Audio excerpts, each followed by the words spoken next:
கார்த்திக் ரேவதி சீரியலில் என்ன நடக்க போகுதுன்னு பார்க்கலாம் வாங்க. வீடியோக்களை போகலாம். ராஜராஜன் பஞ்சாயத்துலேருந்து வரும்போது தலை குனிஞ்சு வர்றாங்க. இப்படி ஒருத்தி வந்து அசிங்கப்படுத்திட்டாலேன்னு நினச்சிட்டு வந்துட்டு இருக்கிற ராஜராஜனுக்கு கார்த்தி ஆறுதல் சொல்கிறாங்க. மாமா நீங்கள் ஒன்றும் கவலைப்படாதீங்க, இதையெல்லாம் யாரோ ஏற்பாடு பண்ணித்தான் இப்படி உங்களை அசிங்கப்படுத்தியிருக்காங்க. இந்த கும்பாபிஷேகம் நடக்கக்கூடாதுங்கிறதுக்காகத்தான் இந்த சதிகாரங்க செஞ்ச வேலையாக இருக்கணும். நான் யாருங்கிறத கண்டுபிடிக்கிறேன், கவலை இல்லாமல் போங்கன்னு சொல்லி அனுப்பி வைக்கிறாங்க. ராஜராஜன் வீட்டுக்கு வர்றாங்க. வந்து வராதுக்கு முன்னாடி இங்கே சந்திரா ஏற்கனவே சாமுண்டேஸ்வரி கிட்ட பட்டு போட்டுட்டாங்க. அக்கா நீ நினைக்கிற மாதிரி மாமா இல்லக்கா, மாமா உனக்கு துரோகம் பண்ணிட்டாரு, இந்த குடும்பத்துக்கும் துரோகம் பண்ணிட்டாரு. யாரோ ஒரு தீனைக்கு அவர் கூட நான் சேர்ந்து வாழ்ந்தேன்னு சொல்லியிருக்கா. அதுவும் உன்னோட நகையை எடுத்துட்டு போய் மாமா என்ன தைரியம் இருந்தால் அவளுக்கு கொடுத்துருப்பாரு. அவளுக்கு ஒரு கஷ்டம்னு வந்ததும் உன்னோட நகை மேலே கை வச்சிருக்காருக்கா. அந்த நகையை கொண்டு வந்து அவள் ஆதாரத்தை காட்டுறா. அப்படி இருந்து ஊருக்காரங்க நம்ப மாட்டேங்கிறாங்க. அதுக்கு காரணம் இந்த டிரைவர் பையன்தான். ஆனால் இப்போ மாமா உண்மையானவர் நல்லவர்னு நிரூபிக்கிறேன்னு வேற அவள் சவால் விட்டுருக்காங்க்கா. ஆனாலும் மாமா உடம்புல இருக்கிற மச்சம் அவளுக்கு எப்படிக்கா தெரியும்? அந்த மச்சத்தை காரணம் சொல்கிறா. அப்போ கூட ஊர்க்காரங்க எல்லாரும் இதை எப்படி நாங்கள் நம்புறதுன்னு சொல்லியிருக்காங்க்கா. ஆனாலும் எனக்கு இன்னமும் மாமா மேலே நம்பிக்கை இல்லை. எப்போ பார்த்தாலும் உனக்கு அடங்கி இருக்கிற மாதிரி எப்படி ஒடுங்கி கிடந்தாரு. ஆனாலும் அவர்கிட்ட இவ்வளோ ஒரு கெட்ட ஒரு பழக்கம் இருக்கும்னு நான் நினச்சி கூட பார்க்கலக்கா அப்படின்னு சந்திரா இல்லாதும் பொல்லாதும் நம்ம சாமுண்டேஸ்வரி கிட்ட போட்டு கொடுத்துக்கிட்டு இருக்காங்க. இதையெல்லாம் கேட்டுக்கிட்டு இருக்கிற சாமுண்டேஸ்வரிக்கு அப்படியே ஜிவ்வுன்னு கோபம் பற்றிக்கிட்டு எரிஞ்சுக்கிட்டு இருக்குது. சந்திரா நீ சொல்கிறதெல்லாம் உண்மைதானாங்கிறாங்க. இப்போ மாமா வந்ததும் நீ கேட்டு பாருக்கா. பஞ்சாயத்தில் இப்படிதான்க்கா எல்லாரும் சொல்ல சொல்ல மாமா கூனி குருவி நின்னாரு. ஏன் அப்படி குறுகி நிற்கிறவருக்கு ஏக்கா இதெல்லாம் தேவைதானா? அப்படி அவமானத்தை தங்கிக்கிட்டு வராரு, இதெல்லாம் தேவைதானா இவருக்கு? திரும்பவும் இந்த வீட்டுக்குள்ளே அவர் வரும்போது எனக்கு பார்க்குறக்கே அருகருப்பாக இருக்குதுக்கா அப்படின்னு சொல்லி இன்னும் மேலே மேலே சாமுண்டீஸ்வரியோட வெறுப்பை ஏற்றி விட்டுக்கிட்டே இருக்கிறாங்க இந்த சந்திரா. அவர் வரட்டும் பேசிக்கிறேன் அப்படின்னு சொல்லி சாமுண்டேஸ்வரி சரியான கோவத்தில் நிற்கும் போது கரெக்டாக ராஜராஜன் உள்ளே வர்றாங்க. வந்ததும் அங்கேயே நில்லுங்க அப்படின்னு சொல்லி சாமுண்டேஸ்வரி சத்தம் பெருசாக போடுறாங்க. அப்போ ராஜராஜன் அப்படியே சாமுண்டேஸ்வரியை பார்த்தபடி நின்றுட்டு இருக்கும்போது அப்போ சாமுண்டேஸ்வரி கேட்குறாங்க, என்ன காரியம் பண்ணி வச்சுட்டு வந்திருக்கீங்க? உங்களுக்கு கொஞ்சம் கூட அசிங்கமா இல்லையா? 4 குழந்தைங்கள பெற்றும் அப்பவும் உங்களுக்கு இவ்வளோ ஒரு கேவலமான புத்தி இருக்கும்னு நான் நினச்சி கூட பார்க்கல. என் பொண்ணுங்க முன்னாடியும் ஏன் முன்னாடியும் நிற்க உங்களுக்கு என்ன தகுதி இருக்குது? தகுதி தரம் எதுவுமே தெரியாதா? இப்படி ஒரு கீழ்த்தரமான வேலையை பார்த்துட்டு வந்திருக்கீங்களேன்னு சொல்லி சாமுண்டீஸ்வரி வாய்க்கு வந்தபடி கண்டபடி ராஜராஜனை பேசிக்கிட்டு இருக்கிறாங்க. இதையெல்லாம் சந்திரா பார்த்துட்டு அப்படியே மனசுக்குள்ளார சிரிச்சுக்கிட்டு இருக்கிறாங்க. ஆஹா, நம்ம இவ்வளவு நாளாக எவ்வளவோ பொடி வச்சோம், அதெல்லாம் நடக்கல. இன்னைக்கு பாரு வச்ச பொடி அழகா அதுவும் பட்டாசு போல பத்திக்கிருச்சுன்னு நினச்சிட்டு இருக்கிறாங்க சந்திரா. சாமுண்டீஸ்வரியோட கோபம் மேலும் மேலும் அதிகரிச்சுக்கிட்டே போகுது. அப்போ தான் ரேவதி ரோஹிணி இவங்க எல்லாரும் சமாதானம் பண்ணுறாங்க. அந்த சமாதானத்துக்கு அடங்காத சாமுண்டீஸ்வரி, இதை பார், உங்கள் அப்பாவுக்கும் எனக்கும் என்ன பிரச்சனையோ அது நாங்கள் தீர்த்துக்குவோம்.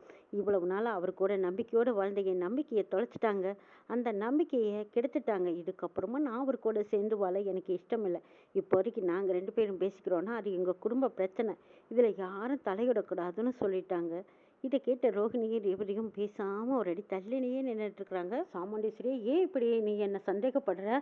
நம்ம 2 பேரும் இவ்வளவு நாள் வாழ்ந்த வாழ்க்கை இவ்வளவுதானா? மனசறிஞ்சு நான் உனக்கு துரோகம் பண்ணலைங்கிறாங்க ராஜராஜன். நம்மளுக்கு வேண்டாதவங்க யாரோ தான் இப்படி ஒரு கேவலமான பேரை எனக்கு வச்சு விட்டுருக்காங்க. இதை நீ புரிஞ்சுக்க மாட்டியா?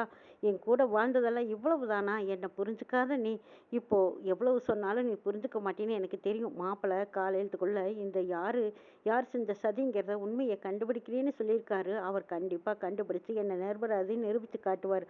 அது வரைக்கும் நீ கொஞ்சம் பொறுமையா இரு. உன் கண்ணில் அப்படியே ஆனால் பறக்க என் மேலே இப்படி கோபத்தை அள்ளி அரிக்காதீங்கிறாங்க ராஜராஜன். இது கேட்டு சாமுண்டேஸ்வரி, ஆமாம், நீங்கள் செஞ்ச காரியத்துக்கு உங்களை கொஞ்சமாக நினச்சிங்களா? இவ்வளோ ஒரு கேவலமான ஒரு ஆளை நான் இன்னைக்கு தான் பார்க்குறேன்னு சொல்லி சாமுண்டேஸ்வரி அருவருப்பாக ராஜராஜனை பார்த்து பேசுகிறாங்க. ராஜராஜன் சாமுண்டேஸ்வரி கிட்ட சொல்கிறாங்க, இதை பாரு சாமுண்டேஸ்வரி, தப்பா வார்த்தைகளை அள்ளி வீசாத, திரும்ப அள்ள முடியாதுங்கிறாங்க. போது நிறுத்துங்க, நீங்கள் பேசுனது எல்லாம் கேட்டதெல்லாம் போதும், இதுக்கப்புறமும் என் முன்னாடி நிற்காதீங்க, என்கிட்ட பேசாதீங்கன்னு சொல்லிடுறாங்க.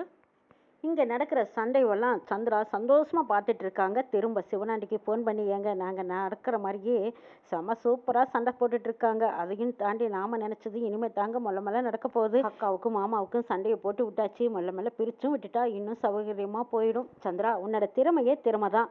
எவ்வளவோ சொல்லியும் அந்த ராஜராஜனை எப்படிடா மாட்டி விடுறதுன்னு நாங்கள் நினச்சிட்டு இருந்தோம். ஆனால் நீ ஒரு பாயிண்ட் எடுத்து கொடுத்தா பாரு, அவன் தொடையில் இருக்கிற மச்சத்தை சொன்னதுமே ஊர்க்காரங்களும் நம்பிட்டாங்க, உண்மையும் அதுதான்னு புரிஞ்சுக்கிட்டாங்க.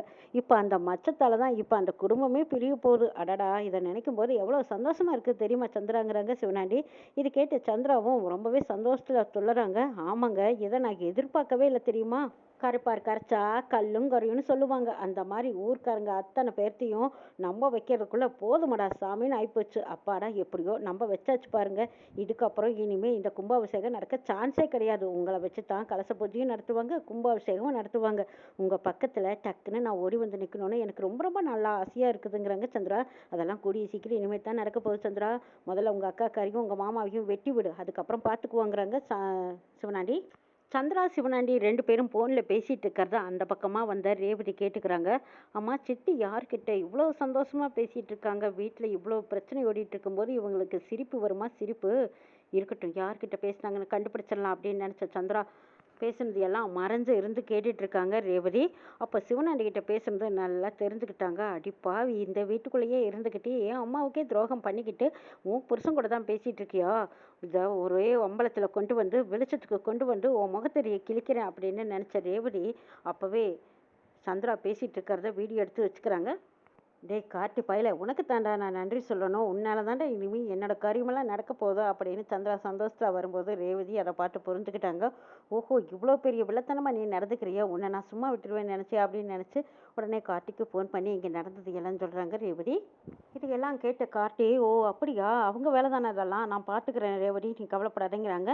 சரி மாமா, ஆனால் சித்தியை சும்மா விடக்கூடாது அப்படின்னு சொல்லிட்டு ரேவதியும் ஒரு மூச்சு சந்திராவை பார்த்து, சீ நீ எல்லாம் ஒரு பொம்பளையா இதே வீட்டுக்குள்ளே இருந்துக்கிட்டு அதுவும் ஏன் அப்பாவுக்கும் அம்மாவுக்கும் சண்டையை போட்டுட்டு என் குடும்பத்துக்கு துரோகம் பண்ணுறியே, நீ எல்லாம் ஒரு மனுஷியா அப்படின்னு சொல்லி கேட்குறாங்க. இதை கேட்ட சந்திரா, என்னடி ரேவதி வாய் ரொம்ப நீளுது, யார்கிட்ட பேசுகிறேன்னு தெரிஞ்சு தான் பேசுறியாங்கிறாங்க. தெரியும் தெரியும், இதே வீட்டில் உண்டு துரோகம் பண்ணிட்டு இருக்க பாரு, உங்ககிட்ட தான் சித்தி பேசுகிற அப்படின்னு சொல்லிட்டு திரும்பவும் ரேவதி சொல்கிறாங்க. என்னையும் மாமாவையும் பிரிக்க எவ்வளோ நீ சதி திட்டம் போட்ட, அதையெல்லாம் நம்பிட்டு என் அம்மா நம்புறாங்கன்னு சொல்லித்தானே நீ எங்களுக்கு இவ்வளோ துரோகம் பண்ணிட்டு இருக்க.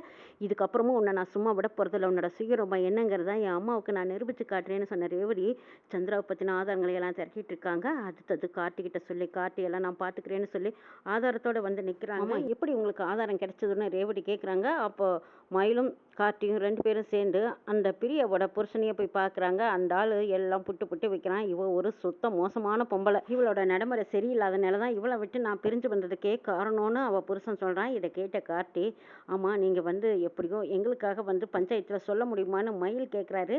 இதை கேட்ட கார்த்தி, வேண்டாம் வேண்டாம் அவரை விட்டுருங்க, அவரை வச்சு நம்ம எதுவும் பேச வேண்டாம், அந்த பொம்பளை வாயாலேயே எல்லா உண்மையும் சொல்ல வைக்கலாம் அப்படின்னு சொல்லிட்டு கார்த்தி அந்த பிரியாவை போய் பார்க்குறாங்க. அப்போ பிரியாவை பார்த்ததும் பிரியா கார்த்தியை பார்த்ததும், என்ன எதுக்கு இங்கே வந்து இருக்கீங்கன்னு கேட்குறாங்க. ஆமாம், உங்களை யார் இங்கே வர சொல்லி இப்படியெல்லாம் சொல்ல வச்சதுன்னு கேட்குறாங்க. அப்போ நாங்கள் யாரும் இல்லை அப்படின்னு சொல்லிட்டு இருக்கும்போது, ஓஹோ அப்படியா, நீங்கள் யாருன்னு எனக்கு தெரியும் அப்படின்ட்டு போகிறாங்க கார்த்தி.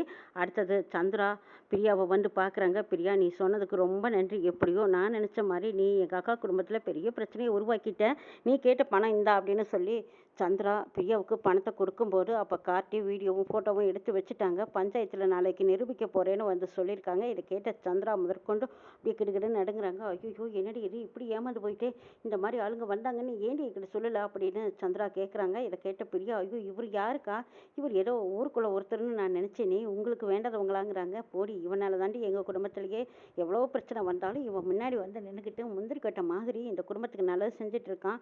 இப்போ கூட பாரு, காரியம் கைகூடி வர நேரத்தில் இப்படி நம்ம கெடுத்துட்டோமே, வெண்ணெய் திரண்டு வரும்போது தாலி உடைஞ்ச கதையா இந்த மாதிரி இவன் வந்து நிற்பான்னு நான் நினச்சி பார்க்கலையே அப்படின்ட்டு சந்திரா அங்கேருந்து வட்டம் பிடிக்கிறாங்க. அடுத்தது இந்த சாமுண்டீஸ்வரியை ஏதாவது ஒன்று சொல்லி குழப்பி போடுறதுக்காகவே சந்திரா முயற்சி பண்ணிட்டு இருக்காங்க. அதையும் தாண்டி பஞ்சாயத்தில் இந்த வீடியோவை நான் காட்டேன்ட்டு போகிறாங்க மயில் வாகனமும் கார்த்திகும்.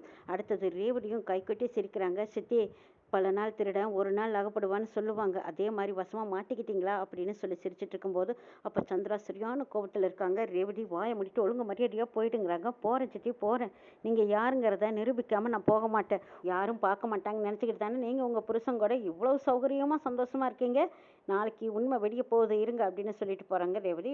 நல்லா நடக்க போகுதுங்கிறதையும் நாளை எபிசோட் பார்க்கலாம்.